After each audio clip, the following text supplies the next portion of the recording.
Next up is the personalize button on the right hand side here, so if I just press that, you can see we get various different options here to personalize the display, add widgets and shortcuts to the home screen, and also personalize the sound effects such as the notification tones and ringtones and things. I'm just going to quickly show you a new skin on the ChaCha. Whoops, hit the wrong thing there. Go into skins. There's only one other one preloaded, a green one, so we'll just go for that.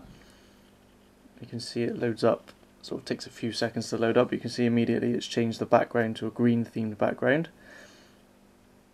And you can see if we just pop into the menu again here, you can see it's changed some of the highlights. Various different bits and pieces of the menu will be highlighting green as opposed to blue. So there's some decent customization on the ChaCha. You can see we can customize all these different widgets, which are all loading back up again now. So it's a pretty nice experience and quite easily customized. I mean, you just literally go back to the home screen and we can change everything again just by hitting this personalized key at the bottom here. And you can also set your own photos as a background, which is pretty neat. Okay, and I'm just going to quickly show you the ChaCha's lock screen. So we just power off the display at the top there and then power it back on. You can see it brings up the lock screen with these 4 shortcut icons. Now these are user configurable, so you can actually configure them to any different applications on the phone. It doesn't have to be these 4 that we've got selected here.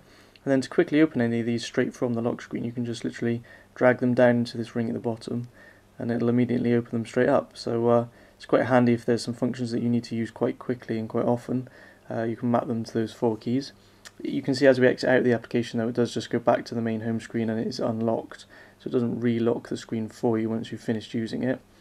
Also, if you just want to unlock the phone normally, you can just drag the ring upwards and you can see that unlocks the phone just as you usually expect. Also, if you just go across, you can see the music widget here on the home screen. Now if we just play some music in this as well and then lock the display, you can hear the music carries on going. And then if we unlock it, you can see you've got a music widget here as well, and we can control our music, go forwards and backwards. We can play in pause as well, and we get the usual album art and some information on the track, so that's pretty neat too. And then from here we can just unlock and go and control it from the widget here again. Again, you get the same information on this widget here. You get album art, you get the information, you get the controls. And you can just literally hit the album art here to open up the full music player, so that's quite a nice experience as well. And again, you can see some of the green accents here from when we changed the skin colour earlier. So it's a pretty nice experience, quite a nice music player, and obviously you can use the 3.5mm headphone port up here to connect your headphones, or use the Bluetooth connection to connect some A2DP Bluetooth stereo headphones, so there's a couple of different options there as well. Okay, so just moving back to the music player, if we just hit play and open the player fully, you can see the Facebook button begins to light up. Basically that allows us to just share information on the song we're listening to with our Facebook friends by posting the details on a wall, as you can see. And it gives album art and also some information taken from the Amazon.com MP3 downloads section. The only problem is they don't actually have this AC/DC track, so as you can see it's instead given details of the cover band that also do this track. Unfortunately though, we can't actually edit this to change the details of the album art at all. All we can do is add a comment. If it can't find it on the Amazon store, I think you're then able to edit the details a little bit more, but it's a shame you can't edit them if it does find the track. The next place we can use the Facebook button is in the camera application, which we can open from this shortcut here or by going function period, as we mentioned earlier. You can see we've just put something on the floor here. We can actually tap to focus on the display, as you can hear there.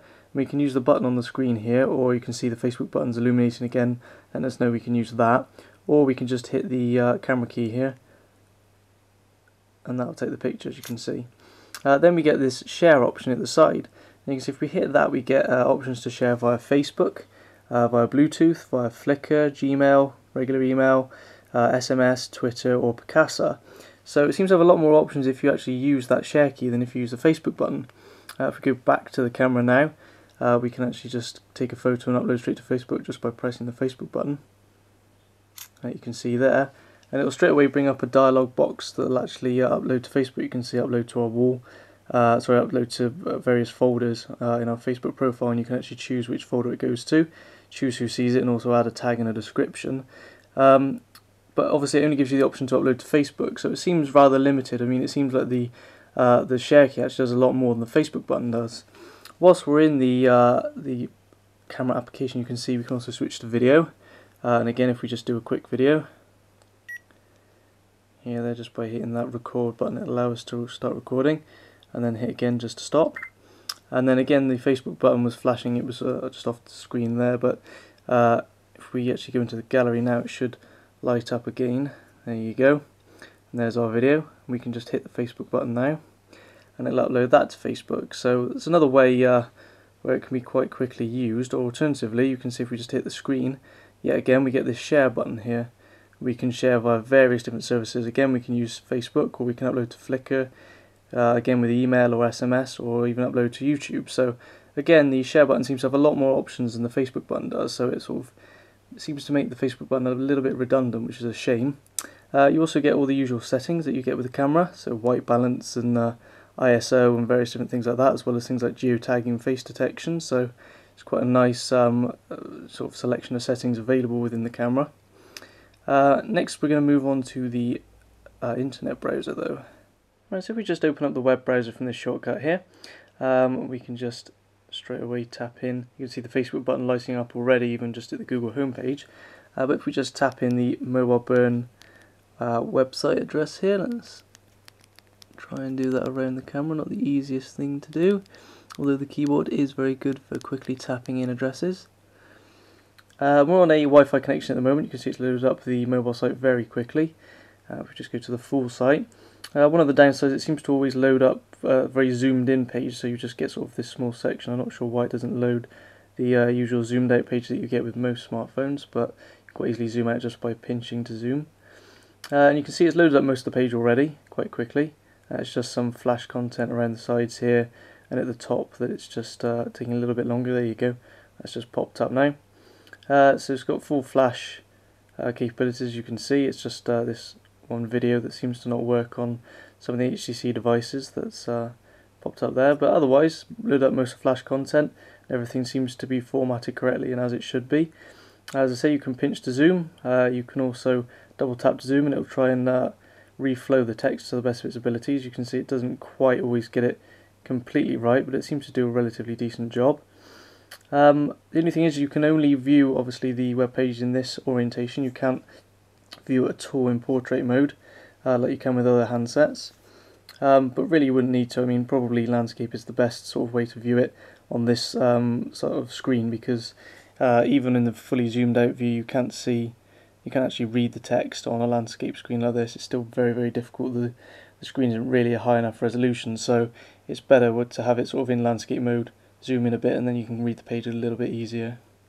The Android web browser supports different things such as multiple windows being open, so you can actually just go ahead and open another window and have up to 4 different windows open at once. So you can see if we just open another page and then go back into there, you can see we've got 2 windows now open, and we can switch between with this nice little thumbnail view, which is quite handy. As I say, a maximum of 4 windows. Generally the web browser works well. As we move between different pages, you can see the Facebook button again illuminating, and if we hit that key now, you can see it will post basically details of the web page on our wall. So again, it's given it a little icon, and we can, I think, flick across and choose various different images from the mobile burn page that we're linking to, and it'll stick those images in next to the information here in the web link. And then we can add our own comments as well, which is quite nice.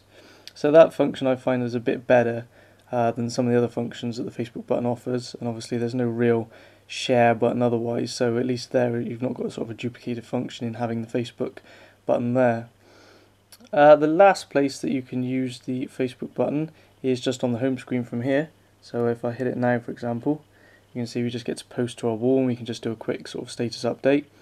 So we'll just hit that, you can see we can post to other people's walls as well. And then we can do things like open the camera or select photos we've already taken, and also attach those to the post that we make on the wall. So quite a nice little suite of functions, but not as much as we would have expected or would have hoped from this Facebook specific device.